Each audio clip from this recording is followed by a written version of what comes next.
嗱，其實翡翠手鐲咧真係冇你哋想象中咁貴嘅啫。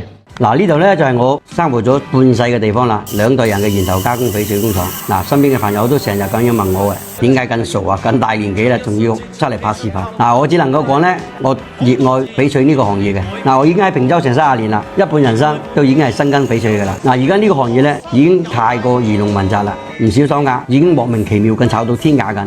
呢個就係我一路以嚟都唔理解嘅。嗱，至於點解要拍短視頻咧，係因為我外甥教識咗我用互聯網，要跟上時代。亦都係同時俾你哋睇清楚。嗱，喺我呢度咧冇所謂嘅市場中介茶水費嗰啲嗱嗱雜雜啲嘢嘅。嗱，咁我老夫子喺呢度咧研頭工廠嗰度，喺我呢度出嘅貨咧全部都係研頭批發價嘅，1-2千蚊嘅手鐲咧，我只收取10%，即係100-200嘅加工費就得噶啦，夠晚餐食就得噶啦。嗱，好似呢批喺我工廠呢度啱開嘅料，俾大家睇一睇。嗱，呢個手鐲咧點樣從一個模胚到成品嘅加工過程。